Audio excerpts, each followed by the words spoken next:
7 days breakfast recipes பார்க்க போறோம். புதினா மல்லி கார தோசை பண்ண போறோம். இந்த மிக்ஸி ஜார்ல ஃப்ரெஷ்ஷான புதினா இலைகள் ஒரு கைப்பிடி அளவு, அதே அளவு ஃப்ரெஷ்ஷான கொத்தமல்லி இலை, கட் பண்ண ஒரு மீடியம் சைஸ் தக்காளி, 2 டேபிள் ஸ்பூன் பொடியா கட் பண்ண வெங்காயம், ஒரு சின்ன பீஸ் இஞ்சி, 1/2 டீஸ்பூன் சீரகம், 1/4 டீஸ்பூன் பெருங்காய பவுடர், 2 பச்சை மிளகாய் சேர்க்கிறேன். பச்சை மிளகாவை உடைச்சு சேர்த்திருக்கேன். இத தண்ணி எதுவும் சேர்க்காம நல்லா நைஸா அரைச்சிட்டு வந்துடலாம். 4-5 தோசை ஊத்துற மாதிரி மாவு எடுத்து வச்சிருக்கேன். இதுல நம்ம அரைச்ச அந்த விழுதை சேர்த்துடலாம். தோசை மாவுல உப்பு இருக்கு, அரைச்ச அந்த பேஸ்டுக்கு மட்டும் கொஞ்சமா உப்பு சேர்க்கிறேன். இப்ப நல்லா கலந்துருங்க. இதுல கொஞ்சமா தண்ணி சேர்த்து தோசை மாவு பதத்துக்கு கரைச்சிக்கலாம். அவ்வளவுதான், மாவு ரெடி ஆயிடுச்சு. தோசையை ஊத்திடலாம். தோசைக்கல் போட்டு சூடாயிடுச்சு. இந்த தோசைய மெல்லிசா ஊத்துங்க, நல்லா இருக்கும்.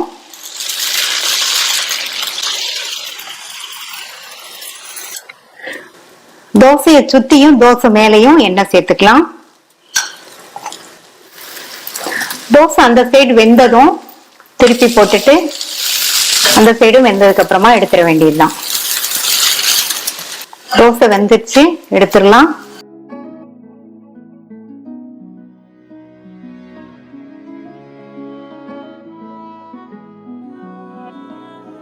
குக்கர் உப்புமா பண்றதுக்கு 1 கப் ரவை எடுத்திருக்கேன். இந்த குக்கர்ல ரவை எடுத்த கப்ல 2 கப் அளவுக்கு தண்ணி, 1/2 கப் தேங்காய் துருவல், கட் பண்ண 50 கிராம் கேரட், 1 டீஸ்பூன் உப்பு சேர்க்கிறேன். இந்த தண்ணி நல்லா கொதிச்சு வரட்டும். இந்த பேன்ல 2 டேபிள் ஸ்பூன் தேங்காய் எண்ணெய் சேர்த்திருக்கேன். இப்ப எண்ணெய் சூடாயிடுச்சு. இதுல 1 டீஸ்பூன் கடுகு பொரிய ஆரம்பிச்சிருச்சு. இது கூட 2 டேபிள் ஸ்பூன் உளுந்து சேர்த்துக்கங்க. உளுந்தெல்லாம் செவந்துடுச்சு. இதுல கறிவேப்பிலை, 2 கட் பண்ண பச்சை மிளகாய், பொடியா கட் பண்ண 1 டீஸ்பூன் இஞ்சி, ஒரு மீடியம் சைஸ் பொடியா கட் பண்ண வெங்காயம். இதை லைட்டா ஒரு வதக்கி விட்டுட்டு ரவையை இதுல சேர்த்து 5 நிமிஷத்துக்கு நல்லா எண்ணெயிலேயே வறுத்துக்கங்க ரவைய. இப்ப 5 நிமிஷமா வறுத்தாச்சு. நல்ல ஒரு வாசனை வந்துட்டு இருக்கு. ரவையோட கலரும் லைட்டா சேஞ்ச் ஆயிருக்கு. இப்ப தண்ணி நல்லா கொதிச்சுட்டு இருக்கு. இதுல 1 டேபிள் ஸ்பூன் நெய் சேர்த்துக்கங்க. இதுல நம்ம தாளிப்பு கொடுத்து வறுத்த ரவையை சேர்த்துடலாம். ரவையை சேர்த்துட்டு நல்லா ஒரு தடவை மிக்ஸ் பண்ணி விட்டுருங்க. நல்லா ஒரு தடவை கலந்து விட்டுட்டு மூடி போட்டாச்சு. ஸ்டவ் சிம்ல வச்சு 5 நிமிஷம் மட்டும் வேகட்டும். சிம்ல வச்சு 5 நிமிஷம் ஆச்சு. ஸ்டீம்லாம் போயிடுச்சு.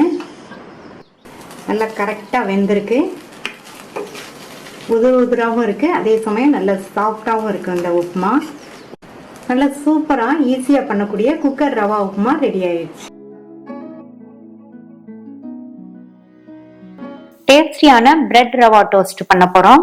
ரவா பேட்டர் ரெடி பண்றதுக்கு இந்த கப்ல 1/2 கப் ரவை எடுத்திருக்கேன். இதனுடைய வெயிட் 75 கிராம். ரவை எடுத்த கப்லயே 1/2 கப் அளவுக்கு கரெக்டான புளிப்புள்ள தயிர். இப்ப ரெண்டையும் நல்லா ஒன்னா மிக்ஸ் பண்ணிட்டு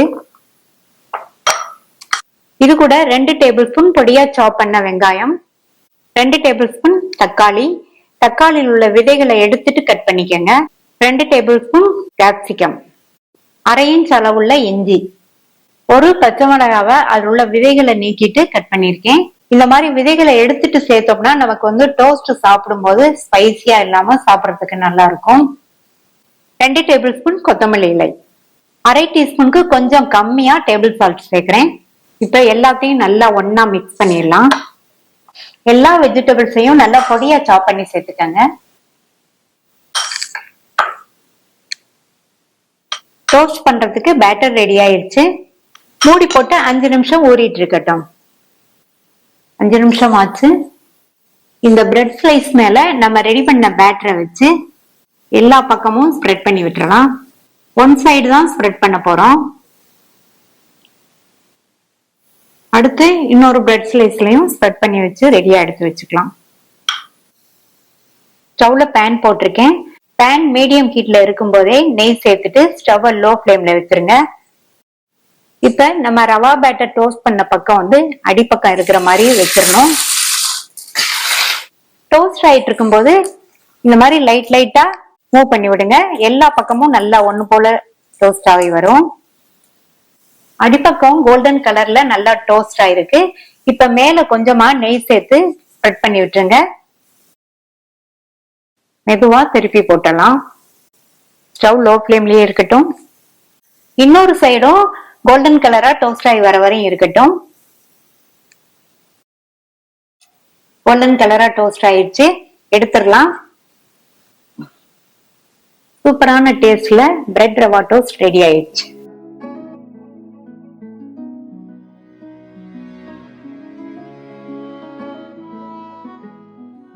முட்டைக்கோஸ் சப்பாத்தி. இந்த பாத்திரத்துல 1 கப் கோதுமை மாவு, கோதுமை மாவு எடுத்து அதே கப்லயே 3/4 கப் அளவுக்கு பொடியா கட் பண்ண முட்டைக்கோஸ், 1 டேபிள் ஸ்பூன் துருவின கேரட், குட்டி குட்டியா கட் பண்ண ஒரு பச்சை மிளகாய், பொடியா கட் பண்ண கொத்தமல்லி இலைகள் கொஞ்சம், 1 டீஸ்பூன் துருவின இஞ்சி, 3/4 டீஸ்பூன் தனி மிளகாத்தூள், 1/2 டீஸ்பூன் கொத்தமல்லி தூள், 2 சிட்டிகை மஞ்சள் தூள். இந்த மாவுக்கு தேவையான அளவு உப்பு சேர்த்துட்டு இதுல 3 டீஸ்பூன் எண்ணெய் சேர்த்து ஃபர்ஸ்ட் தண்ணி எதுவும் சேர்க்காம நல்லா இந்த மாதிரி அழுத்தி அழுத்தி பிசைஞ்சுக்கங்க. நம்ம சேர்த்திருக்கிற முட்டைக்கோஸ் கேரட்ல எல்லாம் கொஞ்சம் நீர்ச்சத்து இருக்கும், அதனால ஃபர்ஸ்ட் தண்ணி எதுவும் சேர்க்க வேண்டாம். அடுத்து இதுல தண்ணிய மொத்தமா ஊத்திடக்கூடாது, கொஞ்சம் கொஞ்சமா சேர்த்து சப்பாத்தி மாவு பதத்துக்கு நல்லா திக்கா பிசைஞ்சுக்கணும். தண்ணிய கவனமா சேர்த்துக்கங்க. மாவு பிசைஞ்சாச்சு. மாவு இந்த அளவுக்கு சாஃப்டா இருக்கணும். இப்ப இந்த மாவை ஊற வைக்க வேண்டாம், உடனே நம்ம சப்பாத்திய தேய்ச்சு தோசைக்கல்ல போட்டு எடுத்துடலாம். இந்த அளவு மாவு எடுத்திருக்கேன். இத மாவுல பெரட்டிட்டு ரவுண்டா தேய்ச்சிடலாம்.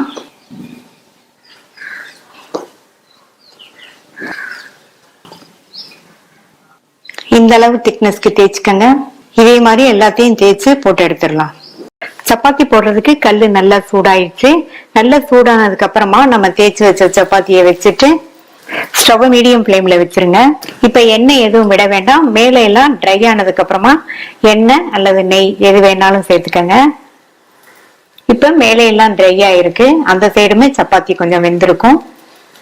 நான் எண்ணெய் சேர்க்கிறேன். நல்லா இந்த மாதிரி அப்ளை பண்ணி விட்டுட்டு திருப்பி போட்டுடலாம்.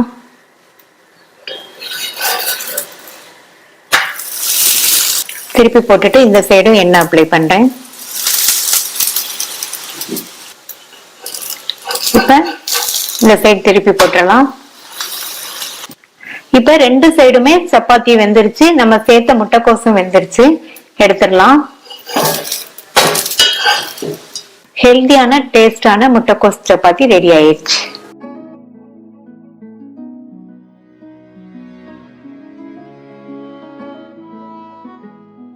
ஹெல்த்தியான டேஸ்டான பச்சை பயிறு கஞ்சி பண்ண போறோம்.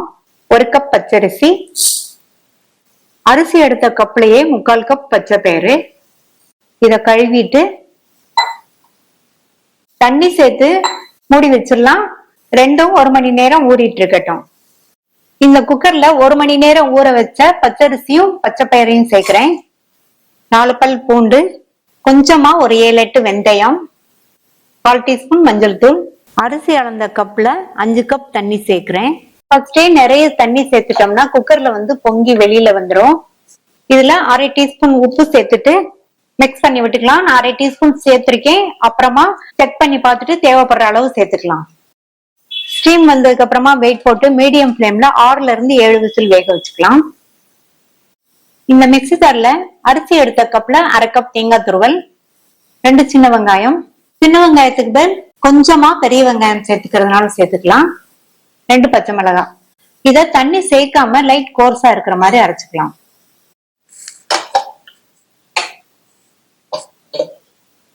ஏழு விசில் வந்துருச்சு, நல்லா கரெக்டா வெந்திருக்கு. இப்ப இதுல கன்சிஸ்டன்சிக்கு தகுந்தபடி தண்ணி சேர்த்துக்கணும்.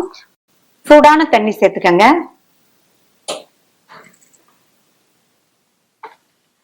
இந்த அளவு சரியா இருக்கும். இதுல நம்ம இப்ப அரைச்ச தேங்காய் கலவை, 1/2 டீஸ்பூன் சீரகத்தை இந்த மாதிரி கசக்கி சேர்த்துக்கலாம். இது கூட கொஞ்சமா கருவேப்பிலை இலைகள். இந்த கஞ்சி வாரத்துல 2 தடவை செஞ்சு கொடுங்க. உடம்பு நல்லா குளிர்ச்சியா இருக்கும், உடம்புக்கும் நல்லது. இத பிரேக்ஃபாஸ்டா சாப்பிட்டுக்கலாம். உப்பு 1/2 டீஸ்பூன் தான் சேர்த்தேன். இப்ப இந்த அளவு உப்பு சேர்க்கிறேன். நல்லா மிக்ஸ் பண்ணி விட்டுட்டு ஸ்டவ் ஆன் பண்ணி ஒரு 2 நிமிஷத்துக்கு கொதிக்க விட்டுறலாம். இப்ப நம்ம சேர்த்த தேங்காய் கலவையோட பச்சை வாசனை எல்லாம் போயிடுச்சு. ஹெல்தியான டேஸ்டான பச்சை பயிறு கஞ்சி ரெடி ஆயிடுச்சு.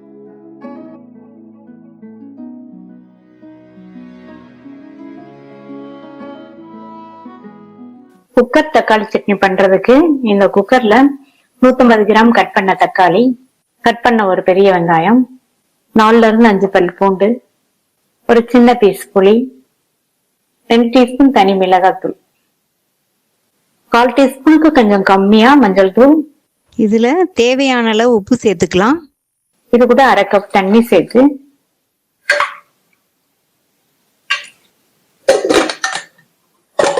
ஸ்டீம் வந்ததுக்கு அப்புறமா வெயிட் போட்டு மீடியம் ஃப்ளேம்ல 3 விசில் வரட்டும். மீடியம் ஃப்ளேம்ல 3 விசில் வந்து ஸ்டீம் எல்லாம் போயிடுச்சு. எல்லாமே நல்லா வெந்திருக்கு, பார்த்தாலே தெரியும். இப்ப இத சூடா இருக்கும் போதே கடையணும். நான் வந்து எலக்ட்ரிக் பீட்டர் வச்சு கடைய போறேன். உங்கள்கிட்ட பருப்பு கடையிற மத்து அல்லது மேஷர், எலக்ட்ரிக் பீட்டர் உங்கள்கிட்ட எது இருக்கோ அதை வச்சு நீங்க கடைஞ்சுக்கலாம். அடுத்து இதுக்கு தாளிப்பு போட்டுடலாம். இந்த பேன்ல 1/2 டேபிள் ஸ்பூன் எண்ணெய். எண்ணெய் சூடானதும் 1 டீஸ்பூன் கடுகு, 1 டீஸ்பூன் உளுந்து, கறிவேப்பிலை, 2 காஞ்ச மிளகாய், 1/2 டீஸ்பூன் பெருங்காய பவுடர். தாளிப்பு சட்னியில சேர்த்துடலாம். டேஸ்டான குக்கர் தக்காளி சட்னி ரெடி ஆயிருச்சு.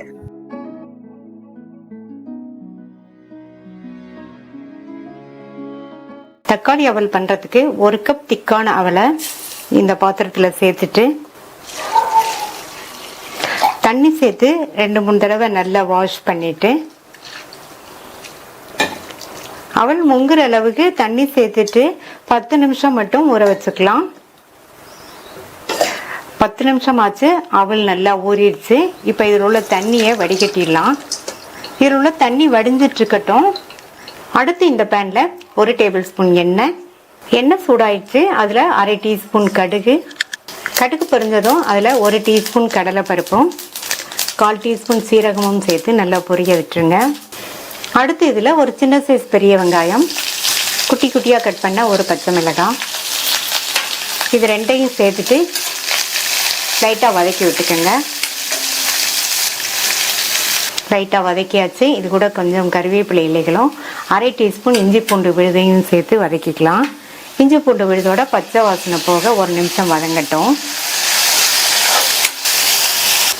இது கூட ஒரு பெரிய தக்காளியை குட்டி குட்டியா கட் பண்ணி சேர்த்துக்கலாம். நம்ம சேர்த்த தக்காளியையும் லேசா வதக்கியாச்சு.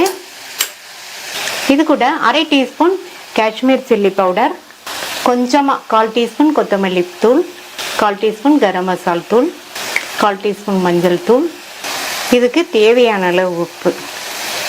நம்ம சேர்த்த அந்த மசாலா தூளோட பச்சை வாசனை போக ஒரு 2 நிமிஷத்துக்கு மட்டும் வதங்கட்டும். மசாலா தூளோட பச்சை வாசனை எல்லாம் போயிடுச்சு. இதுல ஒரே 1 டேபிள் ஸ்பூன் மட்டும் தண்ணி சேர்த்துக்கங்க. தண்ணி சேர்த்துட்டு நல்லா ஒரு தடவை மிக்ஸ் பண்ணி விட்டுட்டு வடிகட்டி வச்ச அவலை இதுல சேர்த்துக்கலாம். இது கூட பொடியா கட் பண்ண கொத்தமல்லி இலைகள் கொஞ்சம் சேர்த்துட்டு நல்லா கலந்து விட்டுருங்க. எல்லாம் நல்லா ஒண்ணா மிக்ஸ் ஆகுற மாதிரி கலந்து விட்டுறலாம். நல்லா மிக்ஸ் பண்ணியாச்சு. அவல்லாம் நல்லா சூடு ஏறிடுச்சு. இதுல 1 டீஸ்பூன் மட்டும் நெய் சேர்த்துக்கலாம், நல்லா வாசனையா இருக்கும். நல்லா மிக்ஸ் பண்ணி விட்டுருங்க. நெய் சேர்த்துட்டு மறுபடியும் கொஞ்சமா கொத்தமல்லி இலை தூவிட்டு ஸ்டவ் ஆஃப் பண்ணிடலாம். நல்லா சூப்பரா ஈஸியா வேகமா பண்ணக்கூடிய தக்காளி அவல் ரெடி ஆயிடுச்சு. நீங்களும் ஒரு தடவை ட்ரை பண்ணி பார்த்துட்டு உங்க கமெண்ட்ஸை சொல்லுங்க. தேங்க்யூ.